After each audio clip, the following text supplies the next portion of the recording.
ಬೊಮ್ಮಾಯಿ ಅವರು ಹೇಳ್ತಾರೆ ಬಿಜೆಪಿ ಅನೇಕ ನಾಯಕರ ಬಾಯಲ್ಲೂ ಕೂಡ ಈ ಮಾತು ರಿಪೀಟ್ ಆಗ್ತಾ ಇದೆ. ಕೇರಳದಲ್ಲಿ ರಾಜಕಾರಣಿಗಳಿಗೆ ನೆಗಡಿ ಆದ್ರೆ ರಾಜ್ಯದ ಕಾಂಗ್ರೆಸ್ ನಾಯಕರು ಸೀನಕ್ ಶುರು ಮಾಡ್ತಾರೆ ಅಂತ ಹೇಳಿ. ಇಂತಹ ಆರೋಪ ಯಾಕೆ? ಕೇವಲ ಈ ಕೋಗಿಲು ಲೇಔಟ್ ವಿಚಾರಕ್ಕೆ ಮಾತ್ರನಾ ಅಂತ?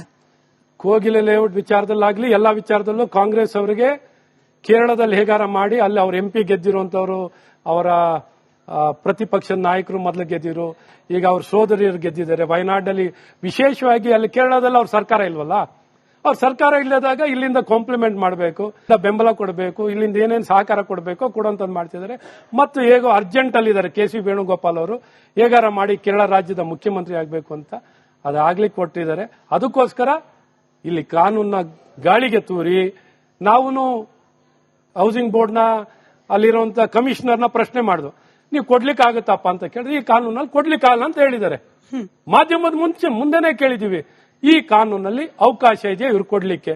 ಇಲ್ಲ ಸರ್, ಅರ್ಜಿ ಹಾಕಬೇಕು, ಅರ್ಜಿ ಹಾಕಿ ಹಿರಿತನದಲ್ಲೇ ಕೊಡಬೇಕು, ಇದನ್ನ ಯಾರು ದುರ್ಬಳಕೆ ಮಾಡ್ಕೊಳಕ್ ಆಗಲ್ಲ ಅಂತ ಬಹಳ ಸ್ಪಷ್ಟವಾಗಿ ಕಮಿಷನರ್ ಸ್ಪಷ್ಟವಾಗಿ ಕಾನೂನಲ್ಲಿ ಕೋಗಿಲಿನಲ್ಲಿ ನೆಲಸಮ ಆಗಿ ಅಲ್ಲಿರುವಂತಹ ಬಾಂಗ್ಲಾದೇಶಿಯರಿಗೆ ಮನೆ ಕೊಡ್ಲಿಕ್ಕೆ ಅವಕಾಶ ಇಲ್ಲ ಅಂತ ಬಹಳ ಸ್ಪಷ್ಟವಾಗಿ. ನೀವೇನು ಘಂಟಾಘೋಷವಾಗಿ ಹೇಳ್ತಿದ್ರಿ ಕೋಗಿಲು ಲೇಔಟ್ ನಲ್ಲಿ ಇರೋರೆಲ್ಲ ಬಾಂಗ್ಲಾದೇಶಿಗರೇ ಅಂತ ಹೇಳಿ. But Republic Kannada reality check ಮಾಡ್ತಿದೆ ಸರ್.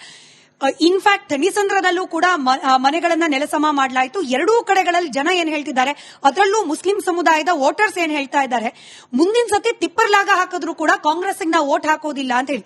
ಇಮಿಡಿಯೇಟ್ ಆಗಿ ನಮ್ಮ ಪ್ರತಿನಿಧಿ ಪ್ರಶ್ನೆ ಕೇಳಿದ್ರೆ, ಹಾಗಾದ್ರೆ ಬಿಜೆಪಿನ ಗೆಲ್ಲಿಸ್ತೀರಾ ಅಂತಂದ್ರೆ, ಬಿಜೆಪಿ ಅವರು ಕೂಡ ಇಲ್ಲಿ ರಾಜಕಾರಣ ಮಾಡ್ತಿದ್ದಾರೆ ಹೊರತು ನಮ್ಮಂತ ನಿಸ್ಸಹಾಯಕರ ಕೈ ಹಿಡಿಯೋ ಪ್ರಯತ್ನ ಅವ್ರು ಮಾಡ್ತಿಲ್ಲ.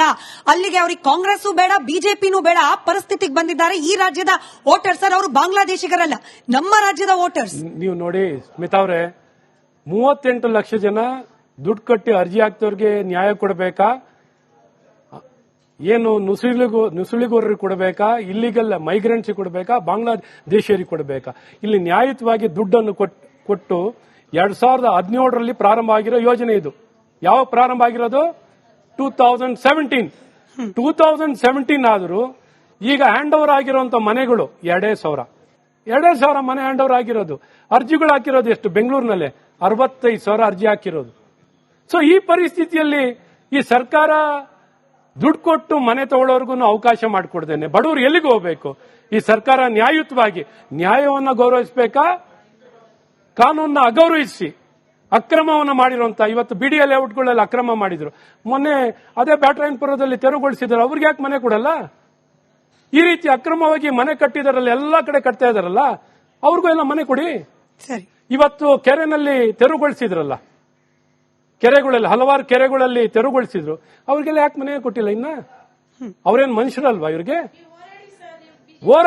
ನಾವು ಹೋರಾಟನೂ ಮಾಡಿದೀವಿ, ಸ್ಪಷ್ಟವಾಗಿ ಮನೆನೂ ಕೊಡಿ ಅಂತ ಕೇಳಿದೀವಿ, ನೀವು ಕೊಟ್ಟಿಲ್ಲ. ಈ ಸರ್ಕಾರಕ್ಕೆ ಎಲ್ಲಿ ಮುಸಲ್ಮಾನರು ಬಿಟ್ಟರೆ ಬೇರೆ ಸರ್ಕಾರಕ್ಕೆ ಯಾರು ಕಾಣಲ್ಲ. ಸರಿ, ನಾನು ಈ ಕೋಗಿಲು ಲೇಔಟ್ ವಿಚಾರಕ್ಕೆ ಸಂಬಂಧಪಟ್ಟಂತೆ ಆಡಿಯನ್ಸ್ಗೆ ಪ್ರಶ್ನೆ ಕೇಳಲಿಕ್ಕೆ ಅವಕಾಶ ಕೊಡೋಕ್ ಮುಂಚೆ ಈ ವಿಚಾರಕ್ಕೆ ನನ್ನ ಕಡೆ ಪ್ರಶ್ನೆ, ಕಾಂಗ್ರೆಸ್ನವರೇನೋ ಮುಸ್ಲಿಂ ಓಟ್ಗಳ ಓಲೈಕೆಗೋಸ್ಕರ ರಾಜಕಾರಣ ಮಾಡ್ತಿದ್ದಾರೆ, ಬಿಜೆಪಿಗೆ ಮುಸಲ್ಮಾನರ ಓಟೇ ಬೇಡವಾ? ಖಂಡಿತ ನಂಬೇಕು, ನಾವೇನು ಬೇಡ ಅಂತ ಹೇಳಲ್ಲ. ಆದ್ರೆ ಈ ರೀತಿ ತುಷ್ಟೀಕರಣ ಓಲೈಸೋ ಮಾಡೋ ಕೆಲಸ ನಾವು ಮಾಡಲ್ಲ. ನಾವು ಮುಸಲ್ಮಾನರು ನಮ್ಮ ಭಾರತೀಯರಂತಾನೆ ಹೇಳೋದು.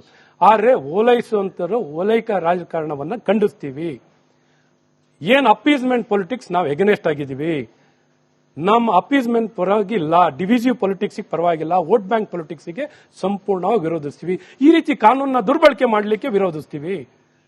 ನ್ಯಾಯಯುತವಾಗಿ 38 ಲಕ್ಷ ಜನ ಅರ್ಜಿ ಹಾಕಿದ್ದಾರೆ, ಅವ್ರಿಗೆ ಯಾಕೆ ಕೊಡಲ್ಲ? ಅವ್ರ ಪರವಾಗಿ ನಿಂತ್ಕೋಬೇಕಾ? ಈ ರೀತಿ ಬಾಂಗ್ಲಾದೇಶಿಯರ ಪರವಾಗಿ ನಾವು ನಿಂತ್ಕೋಬೇಕಾ? ಬಾಂಗ್ಲಾದೇಶಿಯರ ಪರವಾಗಿ ನಿಂತ್ಕೊಂಡ್ರೆ ನಾವ್ಯಾಕೆ ಬೇಕಾಗಿತ್ತು? ಇಲ್ಲಿ ಅವ್ರ ಹತ್ರ BPL ಕಾರ್ಡ್ ಇದೆ, ಆಧಾರ್ ಕಾರ್ಡ್ ಇದೆ, ಬರ್ತ್ ಸರ್ಟಿಫಿಕೇಟ್ ಇದೆ, ಅಂತವ್ರಿಗೂ ಬಾಂಗ್ಲಾದೇಶಿ ಅಂತಿರಲ್ಲ. ಕರೆಕ್ಟ್ ಆಗಿ ನೀವು ಅದ್ರ ಬಗ್ಗೆ ತನಿಖೆ ಮಾಡಿ ಕ್ರಮ ತಗೊಳ್ಳೋದಾಗಿದ್ರೆ, ಯಾರು ಆಧಾರ್ ಕಾರ್ಡ್ ಕೊಟ್ರೋ, ಯಾರು BPL ಕಾರ್ಡ್ ಕೊಟ್ರೋ ಅವ್ರ ಮೇಲೂ ಕ್ರಮ ತಗೊಳ್ಳಿ ಸರ್. ಏನು ಕ್ರಮ ತಗೊಳ್ದೇನೆ ಏಕಾಏಕಿ ನೀವು ಬಾಂಗ್ಲಾದೇಶಿ ಅಂದ್ರೆ ಏನರ್ಥ?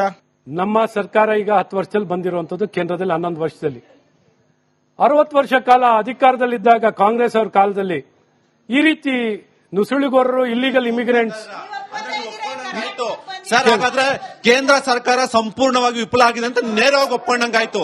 ನಾನು ಉತ್ತರ ಕೊಡ್ತಾ ಇದ್ದೀನಲ್ಲ, ಒಪ್ಕೊಳ್ಳೋದಲ್ಲಿ ನಾನು ನಮ್ಮ ಸರ್ಕಾರದ ಅವಧಿಯಲ್ಲಿ ಅಲ್ಲ, ಒಂದ್ ನಿಮಿಷ, ನಮ್ಮ ಸರ್ಕಾರದ ಅವಧಿಯಲ್ಲಿ ಈ ರೀತಿ ಇಲ್ಲಿಗಲ್ ಆಗಿ ಬರೋದನ್ನ ಸಂಪೂರ್ಣವಾಗಿ ತಡಿಲಿಕ್ಕೆ ಎಲ್ಲಾ ರೀತಿಯಾದಂತಹ ಕ್ರಮವನ್ನು ವಹಿಸುವಂತದ್ದಾಗ್ತಿದೆ. ಹಾಗಾಗಿನೇ ಸಿಎ ತಂದಿದ್ದು, ಸಿಎ ಕಾನೂನ ತಂದದ್ದು ಇತಿಹಾಸದಲ್ಲಿ ಹಲವಾರು ವರ್ಷದಿಂದನೇ ತರಬೇಕಿತ್ತು. ಸ್ವಾತಂತ್ರ್ಯ ಬಂದಂತ ಸಂದರ್ಭದಲ್ಲೇನೆ ಈ ಕಾನೂನ ತರ್ತೀವಿ ಅಂತ ಕಾಂಗ್ರೆಸ್ನವರು ಹೇಳಿದ್ರು. ಆದ್ರೆ ತರುವಂತ ಶಕ್ತಿ ಅವ್ರಿಗೆ ಯಾವತ್ತೂ ಇರಲಿಲ್ಲ. ಇವತ್ತು ತರುವಂತ ಕಾನೂನ ಆಯ್ತು, ಪ್ರಯೋಜನ ಕೇಳಿ. ಸಿಎನ ಅನುಷ್ಠಾನ ಮಾಡಲಿಕ್ಕೆ ಎಷ್ಟು ರೀತಿ ಅಡಚಣೆಯನ್ನ ಕಾಂಗ್ರೆಸ್ ಪಕ್ಷದವರೇ ಯಾವ ರೀತಿ ಅಡಚಣೆ ಸಮಸ್ಯೆನ ನಿರ್ಮಾಣ ಮಾಡಿದ್ದೀರಾ, ಅದ್ರ ಮಧ್ಯದಲ್ಲೂ ಅನುಷ್ಠಾನವನ್ನ ಮಾಡಲಿಕ್ಕೆ ಪ್ರಾಮಾಣಿಕ ಪ್ರಯತ್ನ ಇವತ್ತು ನಡೆದು. ಬೊಮ್ಮಾಯಿ ಅವರು ಹೇಳ್ತಾರೆ, ಬಿಜೆಪಿ ಅನೇಕ ನಾಯಕರ ಬಾಯಲ್ಲೂ ಕೂಡ ಈ ಮಾತು ರಿಪೀಟ್ ಆಗ್ತಾ ಇದೆ. ಕೇರಳದಲ್ಲಿ ರಾಜಕಾರಣಿಗಳಿಗೆ ನೆಗಡಿ ಆದ್ರೆ ರಾಜ್ಯದ ಕಾಂಗ್ರೆಸ್ ನಾಯಕರು ಸೀನಕ್ ಶುರು ಮಾಡ್ತಾರೆ ಅಂತ ಹೇಳಿ. ಇಂತಹ ಆರೋಪ ಯಾಕೆ? ಕೇವಲ ಈ ಕೋಗಿಲು ಲೇಔಟ್ ವಿಚಾರಕ್ಕೆ ಮಾತ್ರನಾ ಅಂತ? ಕೋಗಿಲೆ ಲೇಔಟ್ ವಿಚಾರದಲ್ಲಾಗ್ಲಿ ಎಲ್ಲಾ ವಿಚಾರದಲ್ಲೂ ಕಾಂಗ್ರೆಸ್ ಅವರಿಗೆ ಕೇರಳದಲ್ಲಿ ಹೇಗಾರ ಮಾಡಿ ಅಲ್ಲಿ ಅವ್ರ ಎಂಪಿ ಗೆದ್ದಿರುವಂತವರು, ಅವರ ಪ್ರತಿಪಕ್ಷ ನಾಯಕರು ಮೊದಲು ಗೆದ್ದಿರು, ಈಗ ಅವ್ರ ಸೋದರಿಯರು ಗೆದ್ದಿದ್ದಾರೆ. ವಯನಾಡಲ್ಲಿ ವಿಶೇಷವಾಗಿ ಅಲ್ಲಿ ಕೇರಳದಲ್ಲಿ ಅವ್ರ ಸರ್ಕಾರ ಇಲ್ವಲ್ಲ, ಅವ್ರ ಸರ್ಕಾರ ಇಲ್ಲದಾಗ ಇಲ್ಲಿಂದ ಕಾಂಪ್ಲಿಮೆಂಟ್ ಮಾಡಬೇಕು, ಬೆಂಬಲ ಕೊಡಬೇಕು, ಇಲ್ಲಿಂದ ಏನೇನು ಸಹಕಾರ ಕೊಡಬೇಕು ಕೊಡುವಂತದ್ದು ಮಾಡ್ತಿದ್ದಾರೆ. ಮತ್ತು ಹೇಗೋ ಅರ್ಜೆಂಟ್ ಅಲ್ಲಿ ಇದ್ದಾರೆ ಕೆ ಸಿ ವೇಣುಗೋಪಾಲ್ ಅವರು, ಹೇಗಾರ ಮಾಡಿ ಕೇರಳ ರಾಜ್ಯದ ಮುಖ್ಯಮಂತ್ರಿ ಆಗಬೇಕು ಅಂತ ಅದಾಗ್ಲಿಕ್ಕೆ ಕೊಟ್ಟಿದ್ದಾರೆ. ಅದಕ್ಕೋಸ್ಕರ ಇಲ್ಲಿ ಕಾನೂನ ಗಾಳಿಗೆ ತೂರಿ ನಾವು ಹೌಸಿಂಗ್ ಬೋರ್ಡ್ನ ಅಲ್ಲಿರುವಂತ ಕಮಿಷನರ್ನ ಪ್ರಶ್ನೆ ಮಾಡಿದ್ವು, ನೀವು ಕೊಡ್ಲಿಕ್ಕೆ ಆಗುತ್ತಪ್ಪ ಅಂತ ಕೇಳಿದ್ರೆ ಈ ಕಾನೂನಲ್ಲಿ ಕೊಡ್ಲಿಕ್ಕಾಗಲ್ಲ ಅಂತ ಹೇಳಿದ್ದಾರೆ. ಮಾಧ್ಯಮದ ಮುಂದೆನೆ ಕೇಳಿದೀವಿ, ಈ ಕಾನೂನಲ್ಲಿ ಅವಕಾಶ ಇದೆಯಾ ಇವ್ರು ಕೊಡ್ಲಿಕ್ಕೆ? ಇಲ್ಲ ಸಾರ್, ಅರ್ಜಿ ಹಾಕಬೇಕು, ಅರ್ಜಿ ಹಾಕಿ ಹಿರಿತನದಲ್ಲೇ ಕೊಡಬೇಕು, ಇದನ್ನ ಯಾರು ದುರ್ಬಳಕೆ ಮಾಡ್ಕೊಳಕ್ ಆಗಲ್ಲ ಅಂತ ಬಹಳ ಸ್ಪಷ್ಟವಾಗಿ ಕಮಿಷನರ್ ಸ್ಪಷ್ಟವಾಗಿ ಕಾನೂನಲ್ಲಿ ಕೋಗಿಲಿನಲ್ಲಿ ನೆಲಸಮ ಆಗಿ ಅಲ್ಲಿರುವಂತಹ ಬಾಂಗ್ಲಾದೇಶಿಯರಿಗೆ ಮನೆ ಕೊಡ್ಲಿಕ್ಕೆ ಅವಕಾಶ ಇಲ್ಲ ಅಂತ ಬಹಳ ಸ್ಪಷ್ಟವಾಗಿ. ನೀವೇನು ಘಂಟಾಘೋಷವಾಗಿ ಹೇಳ್ತಿದ್ರಿ ಕೋಗಿಲು ಲೇಔಟ್ ನಲ್ಲಿ ಇರೋರೆಲ್ಲ ಬಾಂಗ್ಲಾದೇಶಿಗರೇ ಅಂತ ಹೇಳಿ. But Republic Kannada reality check ಮಾಡ್ತಿದೆ ಸರ್. ಇನ್ಫ್ಯಾಕ್ಟ್ ಥಣಿಸಂದ್ರದಲ್ಲೂ ಕೂಡ ಮನೆಗಳನ್ನ ನೆಲಸಮ ಮಾಡಲಾಯಿತು. ಎರಡೂ ಕಡೆಗಳಲ್ಲಿ ಜನ ಏನ್ ಹೇಳ್ತಿದ್ದಾರೆ, ಅದರಲ್ಲೂ ಮುಸ್ಲಿಂ ಸಮುದಾಯದ ವೋಟರ್ಸ್ ಏನ್ ಹೇಳ್ತಾ ಇದ್ದಾರೆ, ಮುಂದಿನ ಸತಿ ಟಿಪ್ಪರ್ ಲಾಗ ಹಾಕಿದ್ರು ಕೂಡ ಕಾಂಗ್ರೆಸ್ ನಾವು ವೋಟ್ ಹಾಕೋದಿಲ್ಲ ಅಂತ ಹೇಳಿ. ಇಮಿಡಿಯೇಟ್ ಆಗಿ ನಮ್ಮ ಪ್ರತಿನಿಧಿ ಪ್ರಶ್ನೆ ಕೇಳಿದ್ರೆ, ಹಾಗಾದ್ರೆ ಬಿಜೆಪಿನ ಗೆಲ್ಲಿಸ್ತೀರಾ ಅಂತಂದ್ರೆ, ಬಿಜೆಪಿ ಅವರು ಕೂಡ ಇಲ್ಲಿ ರಾಜಕಾರಣ ಮಾಡ್ತಿದ್ದಾರೆ ಹೊರತು ನಮ್ಮಂತ ನಿಸ್ಸಹಾಯಕರ ಕೈ ಹಿಡಿಯೋ ಪ್ರಯತ್ನ ಅವ್ರು ಮಾಡ್ತಿಲ್ಲ. ಅಲ್ಲಿಗೆ ಅವ್ರಿಗೆ ಕಾಂಗ್ರೆಸ್ ಬೇಡ, ಬಿಜೆಪಿನೂ ಬೇಡ, ಆ ಪರಿಸ್ಥಿತಿಗೆ ಬಂದಿದ್ದಾರೆ ಈ ರಾಜ್ಯದ ವೋಟರ್ಸ್. ಅವರು ಬಾಂಗ್ಲಾದೇಶಿಗರಲ್ಲ, ನಮ್ಮ ರಾಜ್ಯದ ವೋಟರ್ಸ್. ನೀವು ನೋಡಿ ಸ್ಮಿತಾ ಅವರೇ, 38 ಲಕ್ಷ ಜನ ದುಡ್ಡು ಕಟ್ಟಿ ಅರ್ಜಿ ಹಾಕ್ತವ್ರಿಗೆ ನ್ಯಾಯ ಕೊಡಬೇಕಾ, ಏನು ನುಸುಳಿಗೋರರಿಗೆ ಕೊಡಬೇಕಾ, ಇಲ್ಲಿಗಲ್ ಮೈಗ್ರೆಂಟ್ಸ್ ಕೊಡಬೇಕಾ, ಬಾಂಗ್ಲಾದೇಶಿಯರಿಗೆ ಕೊಡಬೇಕಾ? ಇಲ್ಲಿ ನ್ಯಾಯಯುತವಾಗಿ ದುಡ್ಡನ್ನು ಕೊಟ್ಟು 2017ರಲ್ಲಿ ಪ್ರಾರಂಭ ಆಗಿರೋ ಯೋಜನೆ ಇದು. ಯಾವಾಗ ಪ್ರಾರಂಭ ಆಗಿರೋದು? 2017 ಆದರೂ ಈಗ ಹ್ಯಾಂಡ್ ಓವರ್ ಆಗಿರುವಂತ ಮನೆಗಳು 2,500 ಮನೆ ಹ್ಯಾಂಡ್ ಓವರ್ ಆಗಿರೋದು. ಅರ್ಜಿಗಳು ಹಾಕಿರೋದು ಎಷ್ಟು? ಬೆಂಗಳೂರಿನಲ್ಲೇ 65,000 ಅರ್ಜಿ ಹಾಕಿರೋದು. ಸೊ ಈ ಪರಿಸ್ಥಿತಿಯಲ್ಲಿ ಈ ಸರ್ಕಾರ ದುಡ್ಡು ಕೊಟ್ಟು ಮನೆ ತಗೊಳ್ಳೋರ್ಗು ಅವಕಾಶ ಮಾಡಿಕೊಡ್ದೇನೆ ಬಡವರು ಎಲ್ಲಿಗೆ ಹೋಗಬೇಕು? ಈ ಸರ್ಕಾರ ನ್ಯಾಯಯುತವಾಗಿ ನ್ಯಾಯವನ್ನು ಗೌರವಿಸಬೇಕಾ, ಕಾನೂನನ್ನ ಅಗೌರವಿಸಿ ಅಕ್ರಮವನ್ನು ಮಾಡಿರುವಂತ, ಇವತ್ತು ಬಿಡಿಎ ಲೇಔಟ್ಗಳಲ್ಲಿ ಅಕ್ರಮ ಮಾಡಿದ್ರು, ಮೊನ್ನೆ ಅದೇ ಬ್ಯಾಟರಾಯನಪುರದಲ್ಲಿ ತೆರವುಗೊಳಿಸಿದ್ರು, ಅವ್ರಿಗೆ ಯಾಕೆ ಮನೆ ಕೊಡಲ್ಲ? ಈ ರೀತಿ ಅಕ್ರಮವಾಗಿ ಮನೆ ಕಟ್ಟಿದಾರಲ್ಲ, ಎಲ್ಲಾ ಕಡೆ ಕಟ್ತಾ ಇದಾರಲ್ಲ, ಅವ್ರಿಗೂ ಎಲ್ಲ ಮನೆ ಕೊಡಿ. ಇವತ್ತು ಕೆರೆನಲ್ಲಿ ತೆರವುಗೊಳಿಸಿದ್ರಲ್ಲ, ಕೆರೆಗಳಲ್ಲಿ ಹಲವಾರು ಕೆರೆಗಳಲ್ಲಿ ತೆರವುಗೊಳಿಸಿದ್ರು, ಅವ್ರಿಗೆಲ್ಲ ಯಾಕೆ ಮನೆ ಕೊಟ್ಟಿಲ್ಲ? ಇನ್ನ ಅವ್ರೇನ್ ಮನುಷ್ಯರಲ್ವಾ ಇವ್ರಿಗೆ? ನಾವು ಹೋರಾಟನೂ ಮಾಡಿದೀವಿ, ಸ್ಪಷ್ಟವಾಗಿ ಮನೆನೂ ಕೊಡಿ ಅಂತ ಕೇಳಿದೀವಿ, ನೀವು ಕೊಟ್ಟಿಲ್ಲ.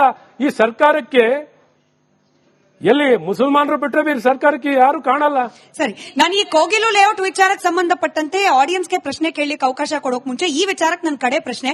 ಕಾಂಗ್ರೆಸ್ನವರೇನೋ ಮುಸ್ಲಿಂ ಓಟ್ಗಳ ಓಲೈಕೆಗೋಸ್ಕರ ರಾಜಕಾರಣ ಮಾಡ್ತಿದ್ದಾರೆ, ಬಿಜೆಪಿಗೆ ಮುಸಲ್ಮಾನರ ಓಟೇ ಬೇಡವಾ? ಖಂಡಿತ ನಂಬೇಕು, ನಾವೇನು ಬೇಡ ಅಂತ ಹೇಳಲ್ಲ. ಆದ್ರೆ ಈ ರೀತಿ ತುಷ್ಟೀಕರಣ ಓಲೈಸ ಮಾಡೋ ಕೆಲಸ ನಾವು ಮಾಡಲ್ಲ.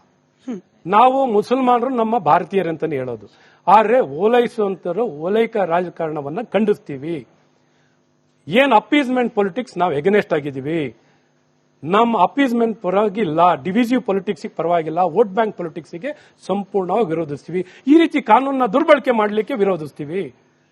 ನ್ಯಾಯಯುತವಾಗಿ 38 ಲಕ್ಷ ಜನ ಅರ್ಜಿ ಹಾಕಿದ್ದಾರೆ, ಅವ್ರಿಗೆ ಯಾಕೆ ಕೊಡಲ್ಲ? ಅವ್ರ ಪರವಾಗಿ ನಿಂತ್ಕೋಬೇಕಾ? ಈ ರೀತಿ ಬಾಂಗ್ಲಾದೇಶಿಯರ ಪರವಾಗಿ ನಾವು ನಿಂತ್ಕೋಬೇಕಾ?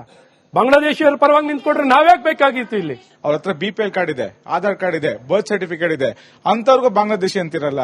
ಕರೆಕ್ಟ್ ಆಗಿ ನೀವು ಅದ್ರ ಬಗ್ಗೆ ತನಿಖೆ ಮಾಡಿ ಕ್ರಮ ತಗೊಳ್ಳೋದಾಗಿದ್ರೆ ಯಾರು ಆಧಾರ್ ಕಾರ್ಡ್ ಕೊಟ್ರೋ ಯಾರು BPL ಕಾರ್ಡ್ ಕೊಟ್ರೋ ಅವ್ರ ಮೇಲೂ ಕ್ರಮ ತಗೊಳ್ಳಿ ಸರ್. ಏನು ಕ್ರಮ ತಗೊಳ್ದೇನೆ ಏಕಾಏಕಿ ನೀವು ಬಾಂಗ್ಲಾದೇಶಿ ಅಂದ್ರೆ ಏನರ್ಥ?